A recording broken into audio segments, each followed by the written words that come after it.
Donc, Alain nous a fait un petit historique ce matin de nos programmes ici. Donc, je ne reviendrai pas là-dessus, surtout que je n'étais pas là au départ. Mais ce que je peux faire, par contre, je peux quand même mesurer le chemin parcouru, voir quels sont les accomplissements.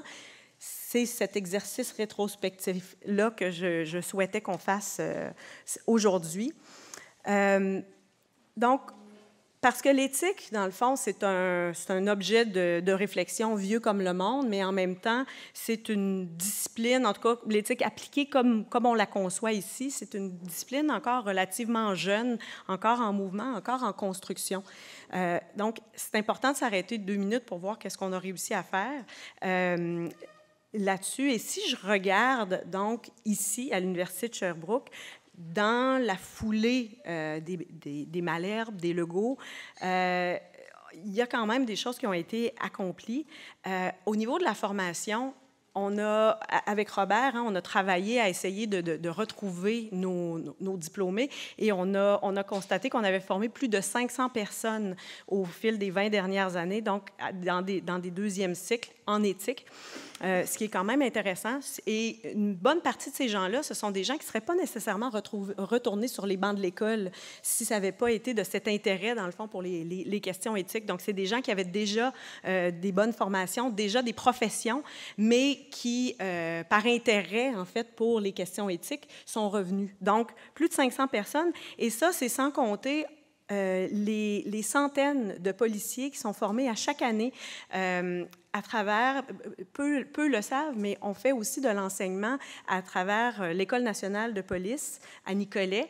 Et chaque année, donc, on forme quelques centaines de policiers, une introduction à l'éthique appliquée, donc tous les policiers qui font des diplômes, des baccalauréats, donc du premier cycle. Et à travers l'enseignement, notamment de Marie-Claude Boudreau, Richard Linteau, Pierre-Yves Perrault, qui font ces formations-là. Donc, beaucoup de personnes qui ont été formées comme ça à l'éthique en 20 ans, et je pense que ça vaut la peine que ce soit souligné. Au niveau de l'intervention, je le disais tout à l'heure, ici, on ne peut pas vraiment parler de formation sans parler aussi d'intervention parce que les deux s'alimentent mutuellement. On en a fait beaucoup pendant les 15 années d'existence de la chaire d'éthique appliquée qui, malheureusement, n'existe plus aujourd'hui, mais il y a un travail important qui a été fait avec la chaire d'éthique appliquée. Et c'était un travail qui permettait d'aller au-delà des formations des personnes pour aller vraiment travailler sur les organisations, travailler sur les structures, les cultures organisationnelles. Et ça, c'est quelque chose, je pense, qui doit être souligné. Bon, les publications, ai-je besoin de vous dire que si on fait juste rassembler ce qu'André Lacroix, Luc Bégin et Georges Legault ont écrit, vous en avez pour plus que 20 ans de lecture de chevet. La production en termes de publication en éthique appliquée a été assez impressionnante dans les 20 dernières années. Et ça, je pense que c'est un bel accomplissement aussi. On peut s'en féliciter parce que là, maintenant, on a accès à ce corpus-là qui est relativement original et qui est en français en plus. Et aussi, et je pense qu'aujourd'hui, c'en est la preuve, on a vraiment réussi à créer des communautés de recherche et de pratique en éthique, ce qui est non négligeable. Donc, c'est intéressant. Et plus que tout, je dirais, on a tous contribué à l'Université de Sherbrooke, comme toutes les autres universités qui travaillent sur les questions éthiques, qui ont des programmes en éthique ou de la recherche en éthique, je pense qu'on a tous contribué aussi à faire en sorte que l'éthique fait maintenant partie du discours social, qui n'était pas le cas il y a 20 ans. On pouvait parler d'éthique dans certains secteurs et c'était vu comme des termes antinomiques, alors qu'aujourd'hui, ça fait partie du discours social et ça, je pense que c'est important aussi de le mentionner. Je pense qu'il y a eu une contribution à ce niveau-là.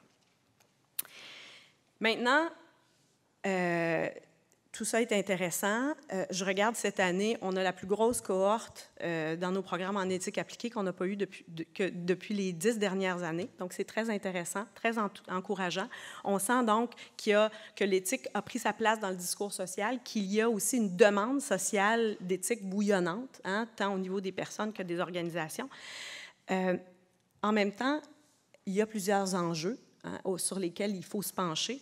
Et je ne ferai pas la liste complète parce qu'il y en a plusieurs, mais j'ai voulu en aborder 3 et rapidement un 4e aujourd'hui. Le premier a été mentionné tout à l'heure dans une des questions venant de la salle et j'ai trouvé ça très intéressant. Et je le vois, j'y suis confrontée comme responsable de programme depuis les dernières années. On voit de plus en plus d'intérêt donc envers de la formation en éthique et de plus en plus d'intérêt aussi venant d'étudiants qui arrivent d'un baccalauréat ou qui ont fait un 2e cycle, mais qui ne sont pas nécessairement des praticiens. Mais la question, c'est toujours, mais là, qu'est-ce que je vais faire avec ça? Hein? La question se pose, et moi, je me la fais poser beaucoup, cette question-là, comme responsable des programmes. En même temps, je ne peux pas promettre des choses qui n'existent pas, parce que si on va dans Job Boom et on tape « éthicien », savez-vous ce que ça donne? Ça donne « désolé, cette recherche n'a trouvé aucun résultat ». Donc, je pense que je rejoindrais Diane tout à l'heure quand elle disait il faut qu'on fasse notre place. Il faut aussi, ce ne sont pas nécessairement toujours des postes non plus ou des opportunités professionnelles qui vont s'appeler éthiques. C'est souvent des choses que les gens vont se tailler dans leur milieu, dans leur organisation, donc qui vont cumuler avec une autre formation professionnelle. Mais je pense qu'il y aurait lieu de se poser ces questions-là parce que si on veut former une relève en éthique appliquée, ça prend aussi des jeunes chercheurs, des jeunes étudiants et à l'heure actuelle, les opportunités professionnelles ne sont pas toujours évidentes pour ces jeunes-là. Donc, je pense que c'est un enjeu sur lequel on aura à réfléchir dans les prochaines années dans un contexte où on sent que de plus en plus les jeunes sont intéressés par ces questions-là qui, auparavant, étaient plutôt l'intérêt là, des praticiens, des gens dans les pratiques professionnelles. Deuxième enjeu, Robert, désolé, est-ce qu'on répond à une demande ou à un besoin? Robert pose toujours cette question-là, beaucoup par rapport à l'intervention. Je pense qu'il faut se la poser aussi par rapport à la formation. Les gens arrivent avec des demandes, souvent avec des demandes très précises, veulent régler des problèmes précis et donc parfois c'est les organisations qui font des demandes d'intervention, parfois ce sont des individus qui viennent chercher de la formation pour répondre à leurs problèmes qu'ils vivent dans leur milieu professionnel. Ce n'est pas ça qu'on offre depuis le début dans les programmes en éthique appliquée. Alain vous l'a bien dit, et en 20 ans, ça n'a pas beaucoup changé. Donc, je pense que ce qu'on offre reste relativement différent souvent que ce que les gens demandent à la base. Donc, il faut réussir à trouver ce délicat équilibre entre entendre, écouter quelle est la demande, où est le besoin derrière ça, et est-ce qu'on est capable d'évoluer avec ça, mais sans nécessairement répondre à une demande immédiate. Hein, des cours, par exemple, d'éthique sectorielle, c'est quelque chose qui nous est souvent demandé. On nous a souvent même parfois reproché de ne pas en donner suffisamment, alors que nous, on pense de façon très sincère que, en fait, les besoins d'outils transversaux, les outils de réflexion pour la réflexion qui est plus large, qui sont des outils transversaux, sont importants et que les personnes qui viennent dans nos formations, ce sont elles et eux les spécialistes de leur domaine. En fait, moi, je me tue à le dire, je ne suis pas une professionnelle dans un milieu et vous connaissez beaucoup mieux que moi ces enjeux-là, c'est vous les spécialistes. Nous, notre travail, c'est d'amener des outils qui vont vous aider à faire face à ces enjeux-là. Donc, c'est la posture qu'on a tenue pendant, je pense, les 20 dernières années. Je pense que c'est la posture qu'on maintient, mais en même temps, je pense qu'il faut aussi toujours, nous, rester à l'écoute de la demande et du besoin qu'il y a derrière ça pour s'assurer aussi qu'on est capable d'y répondre, qu'on n'est pas complètement déconnecté. Hein? Et là, je pourrais bien faire une blague sur les philosophes parce que j'en suis pas une, mais cette question du chercheur, en fait, disons, mettons-le comme ça pour nous inclure tous là-dedans, du chercheur un peu déconnecté de la pratique, c'est sûr que c'est un risque qu'on a toujours quand on fait de la formation en éthique. Donc, on a besoin de vous pour nous ramener les deux pieds sur terre. Et c'était un petit peu le but de la journée aujourd'hui, de se poser les questions aussi vers où on veut aller. Tout à l'heure, on va avoir des diplômés qui vont un peu discuter de ces questions-là. On a besoin de ça, on a besoin de l'entendre, mais en même temps, on a besoin aussi, nous, de réfléchir à savoir quel est le besoin derrière cette demande-là. Donc, difficile équilibre à trouver. Donc, je rejoins tout à fait Robert là-dessus. Troisième enjeu, ça a été un peu discuté tout à l'heure, je vais l'aborder de façon plus générale, comme professeurs et comme chercheurs, et non pas comme intervenant ou personne dans une organisation. Et là, ça rejoint ce que Georges nous disait toujours, il faut donner quel est notre lieu de parole. Le lieu de parole de l'éthique, il n'est pas fixe, il n'est pas prédéterminé, il est mouvant. Et ça reste quelque chose de difficile pour nous de se positionner là-dessus, de voir d'où on parle et avec qui on parle. Comme chercheur, une des grandes difficultés, c'est d'être capable de faire des ponts avec d'autres chercheurs qui sont dans d'autres disciplines, mais on parle des mêmes choses, sauf qu'on n'utilise pas nécessairement toujours les mêmes mots, hein, et on peut être dans d'autres disciplines. Et là, si on arrive en tentant de faire des ponts avec des gens dans d'autres disciplines, ils peuvent nous dire « Ah ben, c'est des philosophes, ils voient ça de façon beaucoup trop philosophique, on peut pas se rejoindre. » À l'inverse, si on essaie de tisser des ponts avec ceux qui font de la philosophie morale ou de la philosophie dans une méthode plus classique, à ce moment-là, on se fait dire qu'on ne fait pas de la philosophie. Donc, c'est un lieu qui est quand même difficile, qui est un peu mouvant, et à la fois comme prof et comme chercheur, bien, c'est un enjeu important parce que je pense qu'il y a des gens avec qui on pourrait faire des ponts. Hein? Quand il y a des gens qui nous parlent de démocratie, par exemple, nous, on n'utilise pas ce mot-là, mais quand on parle de dialogue éthique, bien, il y a quelque chose de profondément démocratique derrière ça. Et donc, il y a moyen de se rejoindre, mais on n'utilise pas les mêmes termes. Le mot éthique appliqué est souvent vu comme une posture moraliste ou qui relève du domaine très normatif, alors que ce qu'on fait est très différent. Et donc, je vais y revenir tout à l'heure dans ma conclusion, est-ce que la question de notre discipline qui est un petit peu difficile à définir, peut-être qu'on devrait parler de posture plutôt que de discipline, et là, peut-être qu'on réussirait à rejoindre justement des gens qui sont dans la même posture que nous. Mais j'y reviendrai tout à l'heure. Le dernier enjeu, je ne veux pas m'attarder là-dessus parce que je pense que c'est aujourd'hui le pain quotidien, en tout cas au moins au Québec, ici, d'à peu près tous les domaines, les fameuses contraintes économiques, donc encore et toujours. Oui, on les vit, ça fait mal. On a une chaire qui a cessé d'exister, justement, en partie à cause de ces raisons-là. C'est triste parce que, comme chercheur, on doit se créer des façons d'être en réseau sans avoir de structure formelle pour le faire. Heureusement, il y a encore l'IDEA pour le faire. Mais donc, ces structures-là en éthique appliquée restent relativement rares et c'est triste de voir que quand on perd un de ces lieux-là où on peut se rejoindre et parler le même langage, justement. Donc, ces contraintes-là, elles font mal aussi dans les programmes parce que ça nous amène à avoir des offres de formation qui sont plus minimales, hein, qui sont plus minces. En même temps, je voulais le souligner parce que pas simplement pour pleurer sur notre sort, mais pour nous dire que, d'un autre côté, on peut le voir aussi comme un défi, hein, un défi qui nous amène à quand même se poser les questions sur qu'est-ce qui est vraiment essentiel, qu'est-ce qui est vraiment important de faire, par exemple, dans nos programmes de formation, tel cours, est-ce qu'il est important, est-ce que c'est ça qu'on a besoin de faire? Ça nous amène à devoir être créatifs, à trouver des solutions avec les contraintes avec lesquelles on fonctionne, et là, ça veut dire, dans le fond, faire exactement ce qu'on enseigne dans nos cours. Donc, je pense que c'est une situation qui n'est pas facile, celle des contraintes économiques, notamment dans le milieu de l'éducation, mais en même temps, avec laquelle qu'il faut utiliser, je pense, comme occasion justement de recentrer la discipline, la formation dans le champ et essayer de retrouver, dans le fond, qu'est-ce qui nous définit vraiment. Donc, ça, c'était les grands enjeux que je voulais aborder aujourd'hui.